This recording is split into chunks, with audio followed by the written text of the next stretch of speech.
If you have ever felt like you are working as hard as you possibly can and still falling behind, this is going to explain something nobody ever told you. Not about your habits, not about your discipline, about what financial pressure is quietly doing to your brain every single day. There is a tax on struggling. It does not appear in any form. No accountant mentions it. No financial advisor puts it in their presentation. But if money has ever been tight, you have been paying it every single day. And it is costing you far more than money. Here is the mechanism. When financial pressure is present, your brain does not simply feel stressed. It changes how it operates. The constant background calculation. What can I afford? What cannot wait? What has to be sacrificed this month? Consumes the same cognitive space you use for planning, creativity, and long-term thinking. Psychologists call this cognitive bandwidth. Think of it like RAM in a computer. When a heavy program runs silently in the background, everything else slows down.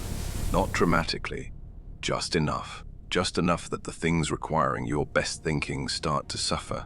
Financial stress is that program, running continuously, invisibly, draining the processing power that was supposed to go somewhere else, toward the opportunity you almost pursued, the decision you could not quite think through, the risk that would have paid off, if your mind had been clear enough to calculate it.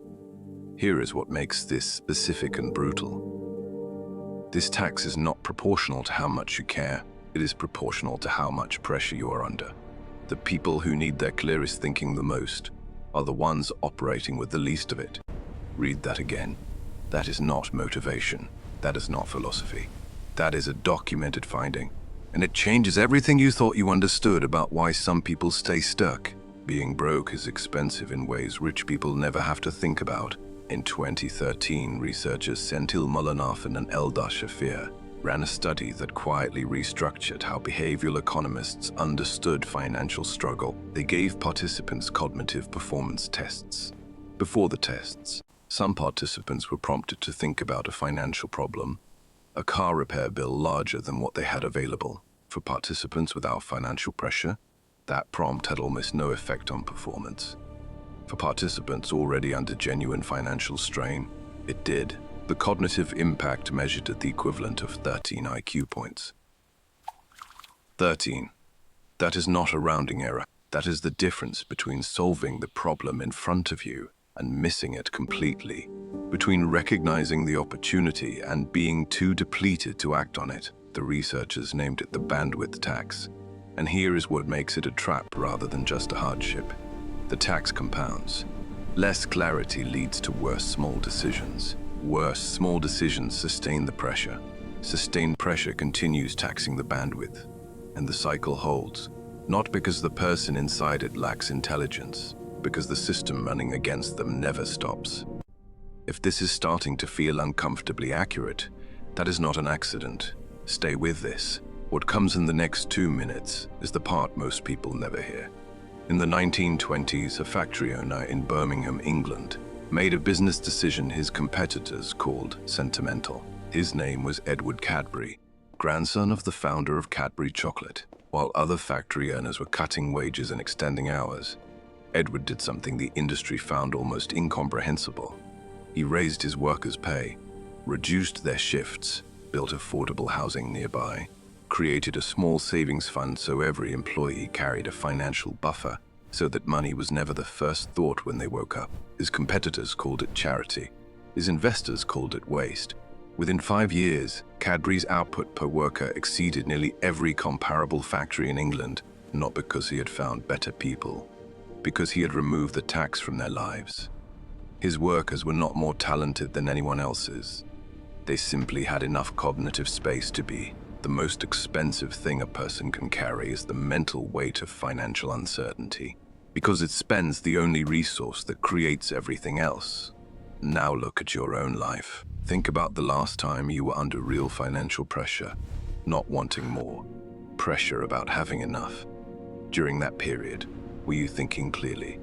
Were you creative, strategic, forward-looking, or were you reactive, short-term, running on whatever mental energy was left at the end of each day? Think about the small financial losses that happened during that time, not the big ones, the invisible ones. The late fee you paid because you forgot. The subscription is still running and you kept meaning to cancel. The food you bought because you were too depleted to prepare anything. The opportunity someone mentioned that you filed away and never returned to. None of those felt like failures. They felt like survival. But every single one was the tax, paid silently, continuously, never appearing in a single statement. Now ask yourself the most uncomfortable question in this video. The people around you who seem to make better financial decisions, are they actually sharper than you? Or do they simply carry less pressure? And if they carry less, is that because of their character? Or because they crossed a threshold where the tax stopped compounding against them? If that question lands somewhere uncomfortable, good, that discomfort is recognition, and recognition is where everything starts to shift. Here is the one practice. This week, identify the single greatest source of ongoing financial friction in your life. Not the largest debt, the most draining presence, the thing occupying mental space every day without resolution. The conversation was avoided, the account was not opened, the decision is suspended in the background, taxing your bandwidth every single day you leave it there. Face it this week, not to solve it completely, to stop carrying it unresolved, because every source of unresolved financial pressure is a program running in the background, and every program you close returns bandwidth. Bandwidth becomes clarity. Clarity makes better decisions. Better decisions made consistently become a different financial life. You do not need to think harder, you need to think clearer. And clarity is not a personality trait.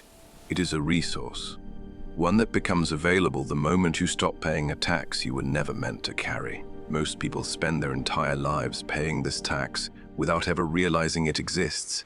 The ones who see it stop paying it. That is the next conversation, and it starts with something installed in you before you were old enough to question it. A specific belief about whether financial safety is something you are allowed to keep. Most people never find it. The ones who do change everything. Complete this sentence before you go.